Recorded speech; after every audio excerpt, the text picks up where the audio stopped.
So ladies and gentlemen, without any further ado, we are starting with our next panel discussion, which is about building companies with India's startup accelerators. Our moderator for this session would be Mr. Samir Gaglani, co-founder of the Morpheus. Let's hear it for him, please. Our panelists on this session, Mr. Pranay Gupta, Joint CEO, iAccelerator CIIE. Our third panelist on this session, Ms. Anupama Arya, co-founder of The Hatch. Last but not the least, our panelist on this session is also Mr. Shripati Acharya, Managing Partner, Angel Prime, Mr. Nandan Nilkani on the UIDAI project. Please put your hands together for our panelists on this session, and I would like to hand over, may I request on our panelists right here on stage. So I think we'll just start with a quick intro of everybody on the panel.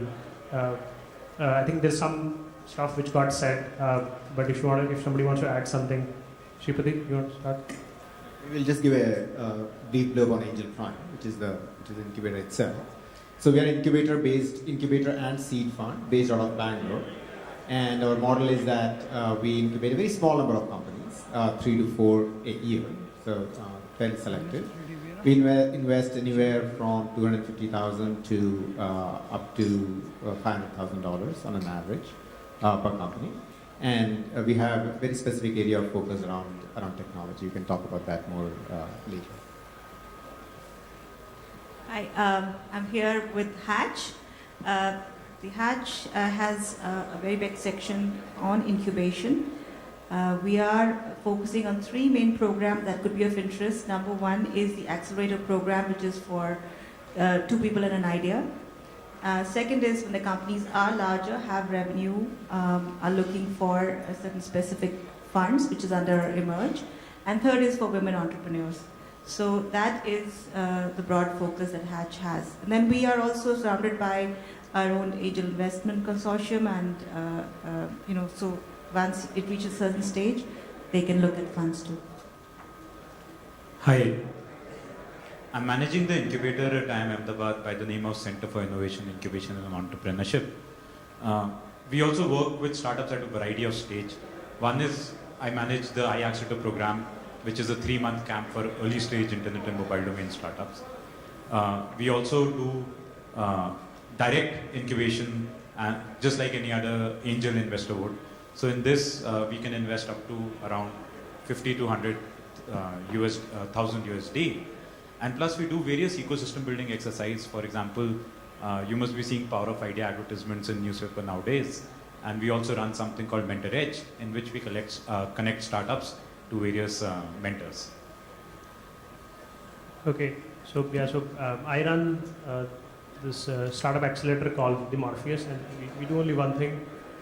Basically, we have accelerator program which runs twice a year, where we accept about 10 to 12 companies every time, and typically the target audience is people who are just, about 50% of our portfolio tends to people who are just getting started, so thinking of starting and quitting, and the rest of 50% of people who started last about a year. But basically in the most early stage of what they do, we offer standard investment, which is 5 lakh rupees, which is more like a scholarship to try something for about 9-10 months, and a lot of supports. We have 6 partners at Morpheus, and we've done about 54 companies in the past.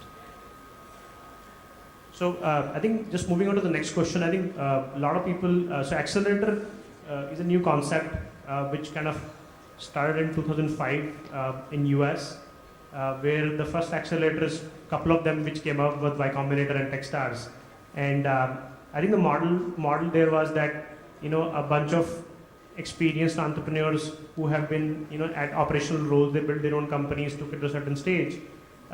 They now want to basically come together and kind of intensively help young companies. So both iAccelerator and Y Combinator and Techstars have been widely successful. So much so that recently there is a new accelerator which came up, which is called nReduce. So nReduce was started by a bunch of people who did not get into YC, and they said, but we want to still do the same thing. So they actually started a community managed accelerator, right? So basically there's a bunch of people across the world can become members of the accelerator, and they do local chapters. So all of them kind of, they organize the weekly dinners to call speakers. They basically check in code into the same repository, and people who don't check in get thrown out. So Accelerator is really a new movement which has come about, where basically people who are just getting started, let's say, and my yardstick is maybe less than a year old startups, where they can seek help from experienced people. So I think just moving on to the next question, I think one thing we want to know is, from everybody, so I think accelerators are all these programs a lot about people who are running it. So, Pranay, if I could ask you, like, why did CIE or you guys decide to get into an accelerator? In our case, 2008 was the time when we started our first experiment in this. We looked at Y Combinator. This is genuinely how it started. We looked at Y Combinator and we said, dude, nice. We should have something like this in India.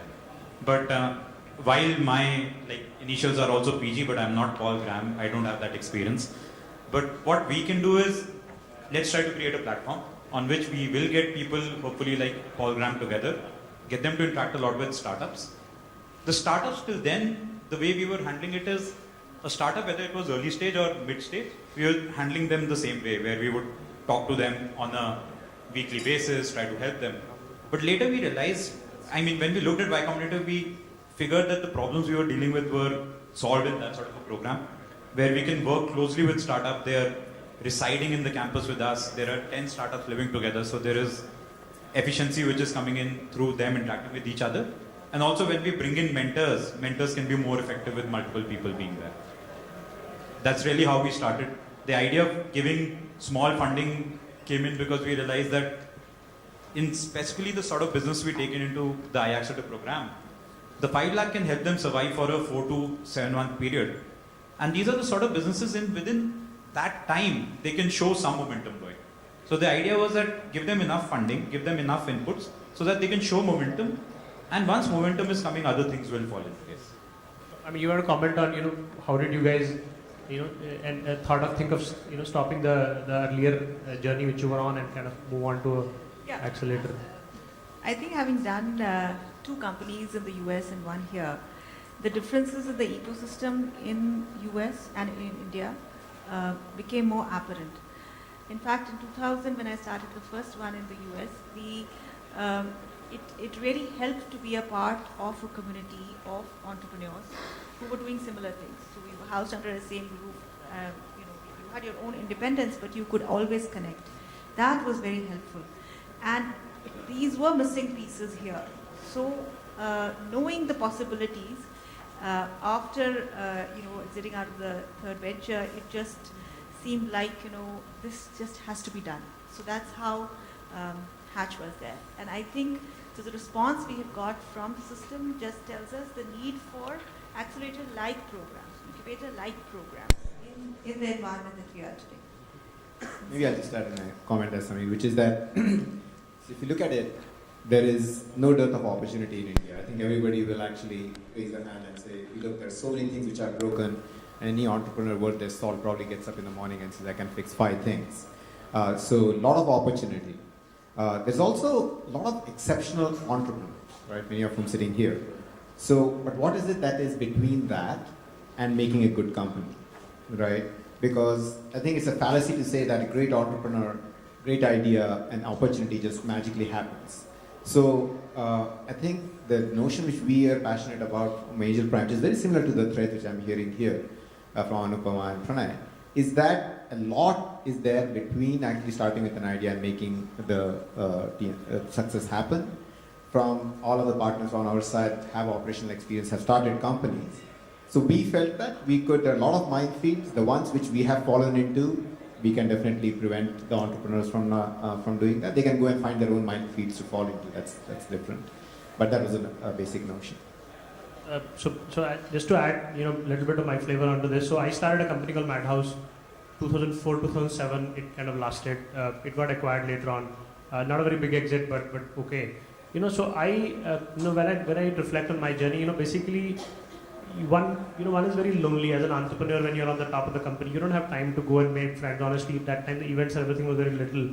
So there was a tweet which came out recently which said India doesn't lack talent, it lacks ecosystem, right?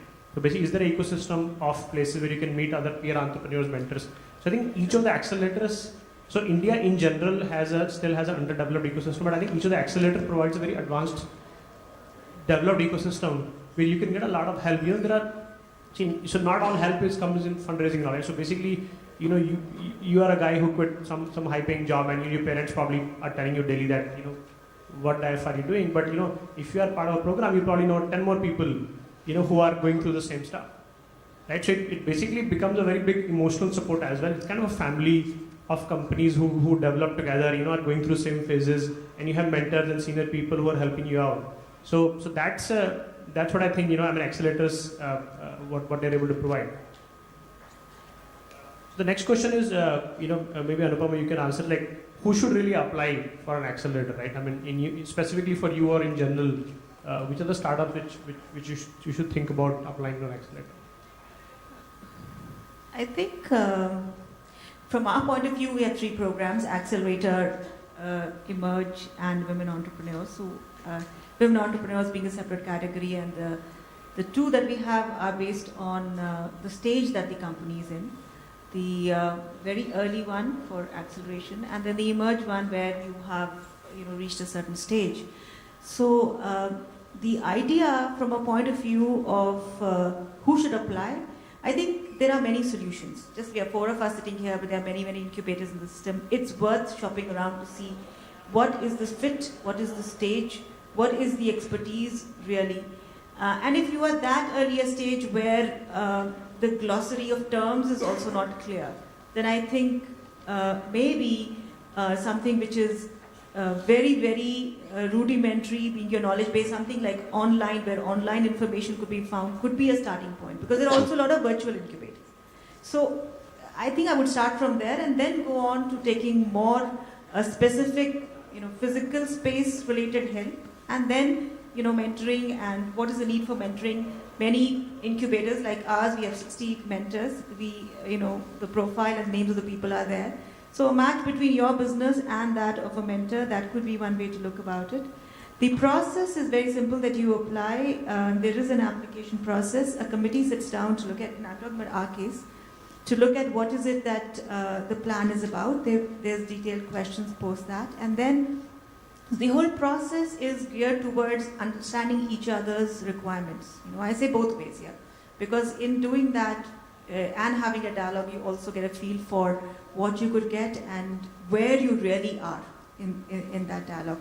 That's sort of where the process is. In iAccelerator case, one, if you're a hacker and you have a sort of product you've been working on, there's some level of development you've done, but you're not really sure where you're going, I think you're like an ideal person to apply for iAccelerator. Because the way we'll go about is we'll discuss your product with you, and then we'll just start brainstorming on where it can go and where all we can add value. I think the other thing is, I think you should definitely, another important factor is if you know how to play poker. So we do have a lot of fun. We play poker with our startups in the evening. So I think fun loving is a important criteria when we are selecting startups.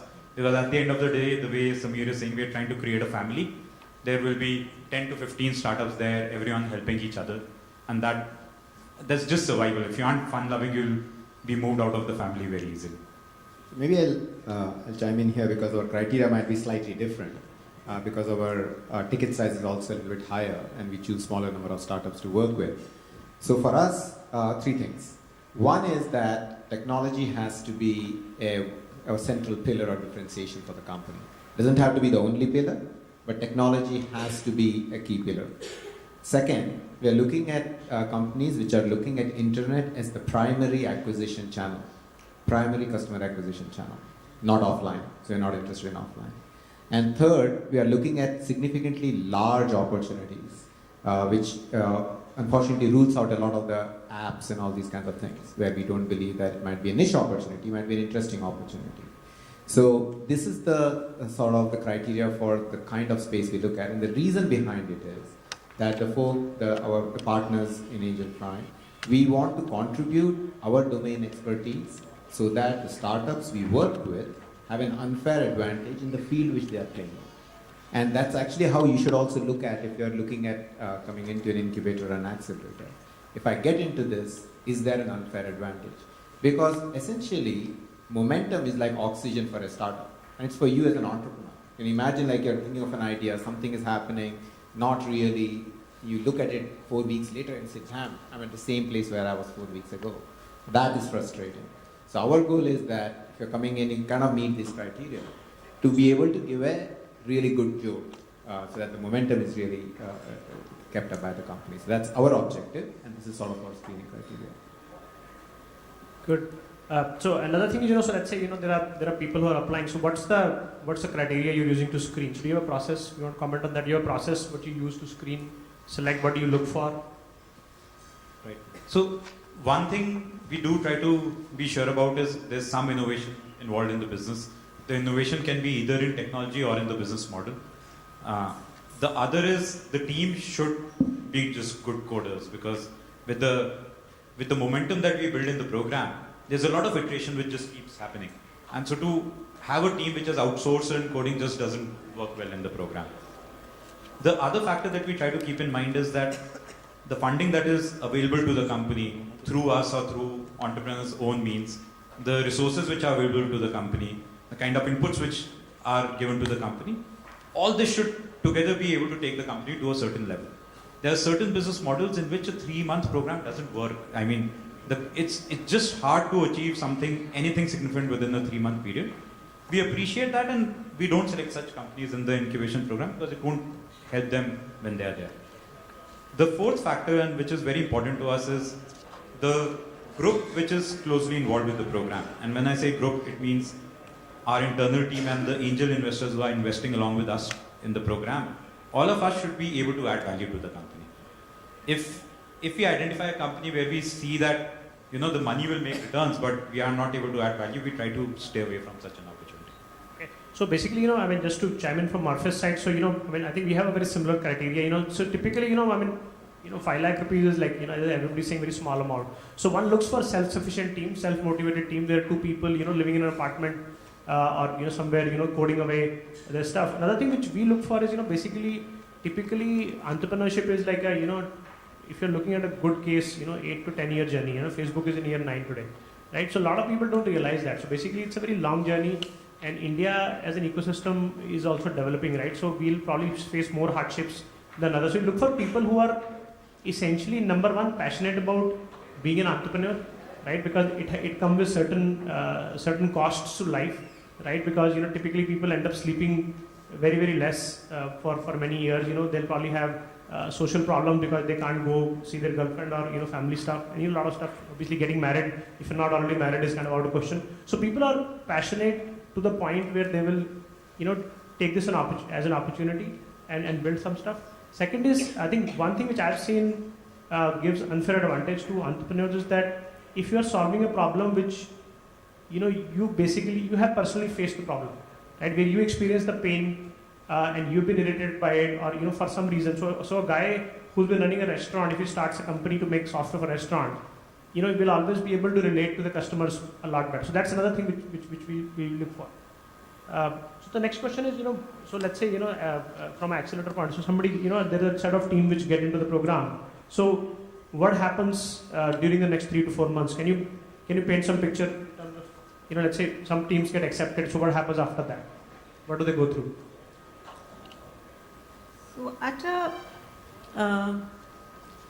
So in ours, in Hatch, what we are modeled after is something like tech plug and play. The idea is if the incubator has partnerships in place already, international, with the country connects, maybe universities outside, entrepreneurs outside the country, within the ecosystem, experts from different domains, people who have done their businesses before. That is the ecosystem that can provide an acceleration. Because as an entrepreneur, what did I miss? I missed the fact that I need to get to my solution quickly. So I don't know how, I don't even know what to ask. So I want to start from there, I want to connect with it quickly. And if I can connect with the person who can give me this answer because he's been through it recently, it's great for me. Plus, second is I want to be connected with positive energy. So I need to have that other people have done it, succeeded, one step ahead of me. So both those factors are very important to me. Otherwise, it's very easy to get off the road and say, "But kya kar rahe hain?" Okay? So our model is that let the incubator have partnerships in place for the success to be very clearly articulated and give the multiplier in terms of an accelerator. Because at every stage you require a different solution and you need a different player to serve you for that. Right? So I think what you gain is what to expect is, yes, other than the domain knowledge, the specific problem you have, the general knowledge about increasing that, a connect with somebody who you choose and who you develop a relationship with and figure out what is it, whether he can solve your problem or not, one level. Second, a whole bouquet of things and services where you can, based on your business plan, work at solutions and figure out how to get to that new market or how to get to that next stage in your evolution. So with Angel Prime, a typical incubator will stay from 12 to 18 months. And this is our process, which is we are looking for a passionate entrepreneur, not necessarily the full team. What we have found frequently is that we have brilliant entrepreneurs and average teams.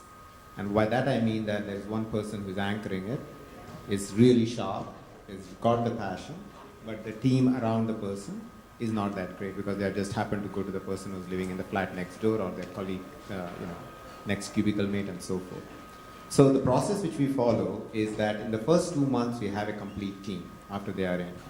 And this might mean adding some very significant people to the team if necessary. From there, developing the product and having within 9 to 12 months a revenue event in the company. So we are very focused on actually having a prototype, market validation, and actually having a revenue event with a model we believe in. And in 12 to 18 months, having Series A. So that's our timeline. So I think there's one point which Pranay was making, that basically a lot of people tend to look at accelerators as a, if I'm not able to raise funding, these are the guys who want to help me raise funding.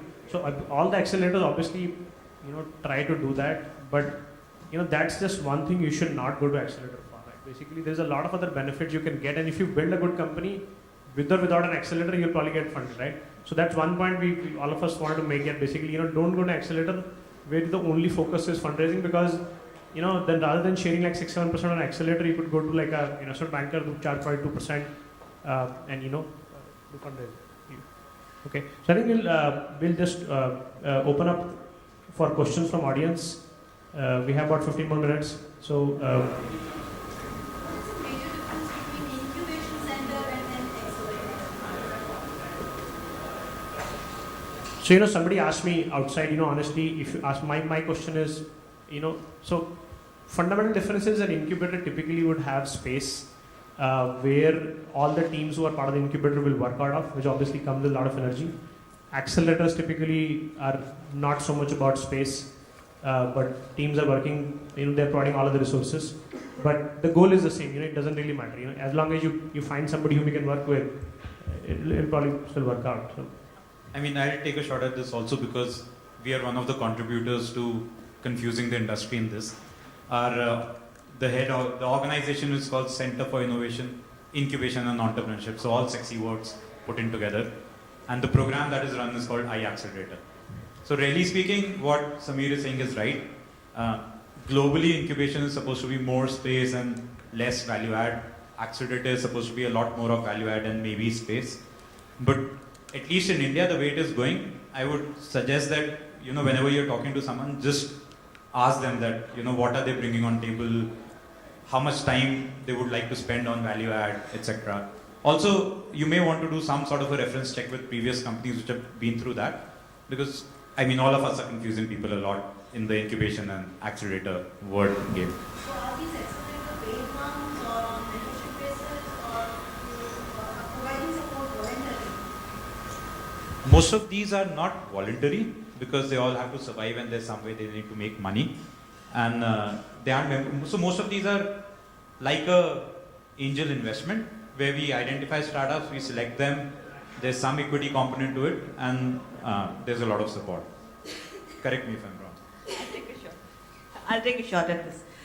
I was recently at the G20 Young Entrepreneurs Summit, and we had 20 countries across the table of youth bodies from those countries, all discussing about the entrepreneurial ecosystem. Why I'm bringing this up is because the terms may be different here or there, but the point is that what is the need that you're trying to satisfy? That's the whole point. The big gap here is that a single place where, space and all, there may be no problems which are lesser and easier to solve, because you have lots of that. You have governments building space in that. You have colleges which are building space, facilities.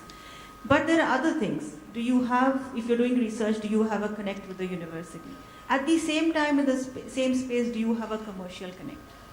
At the same time, do you have a funding connect? Okay? Because these are all the needs that you as an entrepreneur with a relatively, maybe not so simple, but a little bit of a more complex idea will need. So, is there a single place to do that? And if you don't have any one of these things and your business plan demands it, which most do, you are going to be stuck. And where is the solution for that? Because the bank says, I don't have people who understand early stage enough. I have my guidelines, I can give you that. The college says, I'm busy in academia, yeah, the scheme has come, I give you a room, but I don't know what to do beyond that. Okay? The angel investor says, I want the best plans, and I'd say that for the fund industry also. I have the best plan, I need the best plans, I cut a deal spreadsheet wise, I move forward. Right? So, but the point is that you as a person developing your business will require access to market. If you're doing research and you're in real technology thing, you will have to have a foot in the university, maybe, because you need help from that ecosystem. And fund is a very small part of that. So the development of your idea and the access to the players, the right players, and money, that will lead you into this space. So you need to really look at, no matter what the terminology is, and there will be probably many more terms between now and the next few years, the bottom line is that. And are you getting the full-fledged set of services in that or not? And that can be your own checklist to go out there and shop around in the market. And I would highly suggest as an entrepreneur, you do that. Even if you have to benchmark against some incubators outside of the country, because that will give a more full-on list to you. So, what has been the percentage of success conversion? Let's say 20 people approaching you and taking facility of accelerator, and finally 10 setting up their own businesses successfully. You're too early to stay. Even in our present ecosystem, I think a lot of experimentation is happening with the model. We ourselves are not. We are very early in our evolution. So, I would say the numbers can only stabilize 5 years out to really give a good idea as to this branch of service, this category of service to entrepreneurs, how does it deliver? Yeah, I think just another perspective on that. Success for our companies is getting a good Series A. So in our case, we have two companies, both of which have gone to Series A. So what I'm trying to say, it's not exit as in, okay, this company actually had a liquidation event, which I think I'm totally involved with what Anupama is saying, and what Samir said earlier. It's a 5 to 10 year journey. It will happen at that point. The question is regarding, do all the accelerators or majority of them focus only on tech startups, or are there people looking at other spaces as well? So basically, if I can start by answering. So basically, we are in principle, open to everything, and we have done, textile and automobile, and retail and food as well. But you will still find the majority of the focus is on tech, because you need like the self-sufficient team, right? Because the money contribution is almost negligible, right? So you need to have ideas which can develop and take into the market within that money. So you will find more or less tech, but other stuff here and there. So you can be approached with other ideas as well. Yeah, if it's a self-sufficient kind of model, as I said, at least in our case, just to answer to your question, we've been around for 5 years now. So we've done about 54 deals, and about 40 are aligned, and about 3 got acquired. So we have, maybe 17 to 20 who have raised next round of funding. So, you can't call it success in any way, because, there's still a long way to go. But that's some track record. But that's, so we, again, everybody wants to be part of a company where we can add some value, right? iAccelerator that we do is tech focused. It's a camp, so we expect company to literally move with bag and baggage. And then typically if you're a coding sort of website, coding sort of a startup, it's easier to do. But we did run a clean tech accelerator 2 years ago, very successfully, and we are laying down plans for this year's accelerator in clean technology. It's modeled in a very different manner. There's a lot of traveling, etc. involved in that. If you are a clean tech startup, we'll be very happy to talk to. See, basically, if you think about the word accelerator, right, it's like, it's honestly, so like when I started my company, I had advisors, right? We had 6 advisors, 0.5% equity, 3% equity, and I was looking at each one of them of helping me move fast in some way, right? So accelerator is kind of a, you can say, organized advisor format. So, and you will see more and more of accelerators coming up, maybe in the specific domains as well. So you should really, do the matching of, are your needs going to be met by what they are offering? What kind of equity do you take in this? You mentioned that you have an equity component. I just want to know what it is. So in our case, we are between 7 and 9% of equity. It basically, we work with 3 kind of startups. One who are just getting started, just an idea, which is probably more 8 to 9. And then, if a startup which is really doing well, it's about 7%. In our case, it's 4 to 12%. Yeah, so in the case of Angel Prime, our ticket sizes tend to be a bit higher. So our ticket sizes are 250,000 to 500,000, and our expectation is between 30 to 40% equity. Ours is a Section 25 company, so it's very nominal, and if the person has gained significantly from it, then he can come back and work through the system with us as he becomes successful. So it's more from the point of keeping it sustainable. Merely that, and I think also we personally believe that taking too much sometimes kills the deal when it's moving forward in the chain to venture capital and so forth. So you have to be careful with that. You help the team to stabilize at the top. Like if a great entrepreneur, but the team is not up to the mark. You talked about you build the team. Can you put some light on how do you do it? Okay, I can probably give you an example in one of our cases. So essentially, we found that we had a very strong tech lead, but we really needed a very strong marketing and sales side of things, and a domain expertise. So we work with the entrepreneur because ultimately it is the entrepreneur's company. It's not our company. I just want to lay that out there. And the entrepreneur needs to be making those decisions. They don't have to listen to what we are necessarily asking them to do. In fact, the more independent they are and the more logical they are in their approach, the better it is. However, finding another compatible person or two is a really difficult task. And we are actively engaged through our networks and network of networks to actually get those kind of folks into talk to us and to the entrepreneurs in question so that we can find the right fit. And typically, you'll be surprised, you actually ask the entrepreneurs themselves, if they were king for a day or queen for a day, who would they actually want in their team? You'll start getting ideas in terms of which company or which person to approach. And given the fact that we are actually associated with the company makes it a little bit easier to recruit. So that is, I cannot stress how important it is. Most folks actually, most first-time entrepreneurs understate this particular requirement because in one sense you have to be eternally optimistic in order to be an entrepreneur. So you feel you can do everything. However, once you actually have a really compatible co-founder in there, it really increases the odds of success greatly. So I think generally team building and hiring, so once a company is at a let's say 6 month stage where they have product market fit, right, and they've exhausted all the bandwidth what the founder or the founders can provide, that's where they start feeling the need of the team, right? And again, you can, and I'm sure many of your companies that be like that. So one way is, you are alone and you're trying to find people for yourself.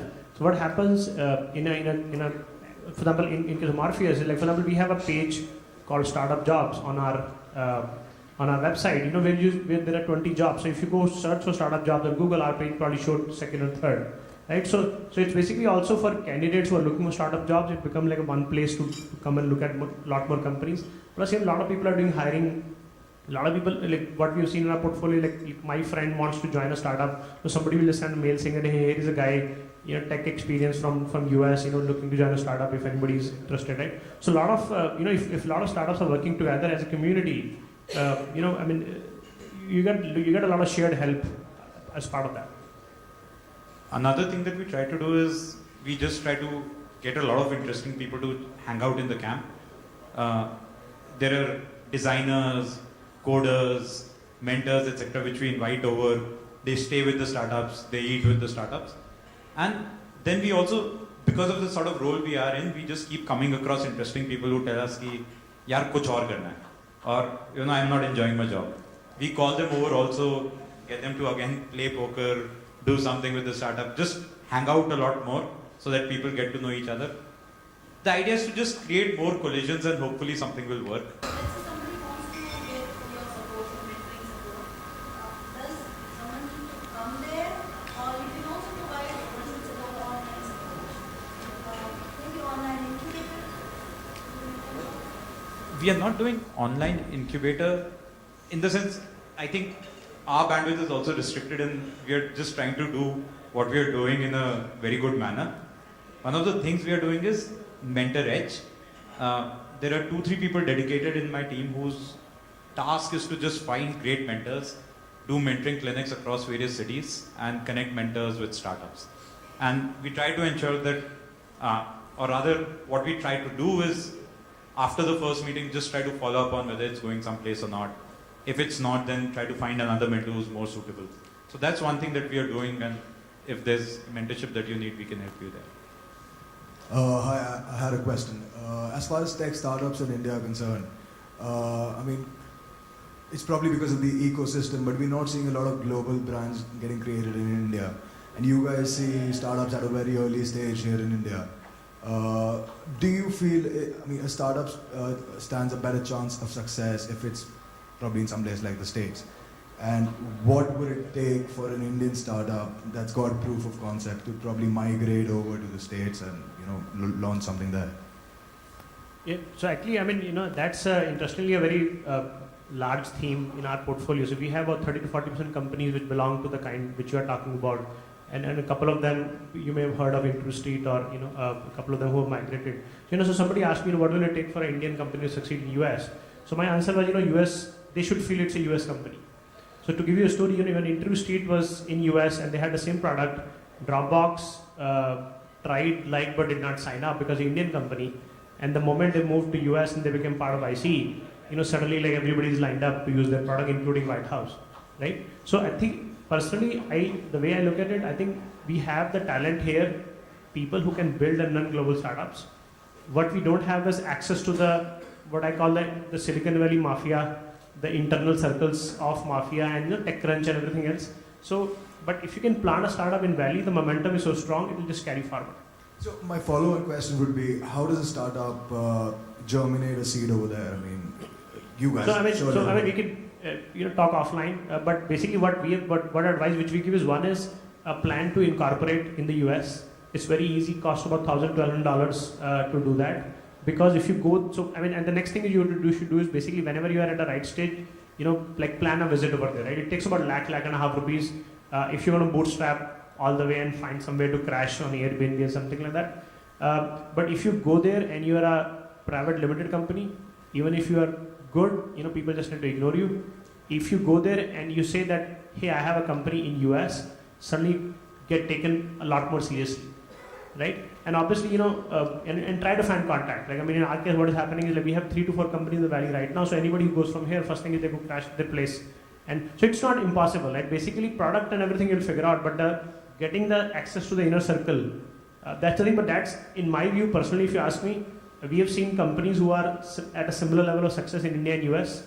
And in case of US companies, you know, the founders own probably 70% of the company, even after raising like 3-4 million. And a similar company in India, after raising 3-4 million, founders own like 50%, right? So the multiples are much better. The exit paths are much more clearer. So if you have an idea to take global, there will be some challenges, but it's a very, you know, it's like an Israel model, right? If you think about it, right? Israel has no capacity inside to consume any technology, but everything gets exported. And once there are paths, when there are people who have done it already, you know, you can obviously they can help you. I can attempt this question. There are many requests that we are getting now where companies come in and say we want specifically to target countries outside as a market.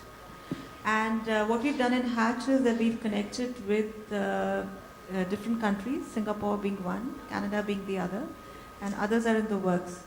And we not only put the entrepreneur in, so the idea is to connect with the incubators there and the accelerators there, connect with the university there, and have an entrepreneur to entrepreneur connect.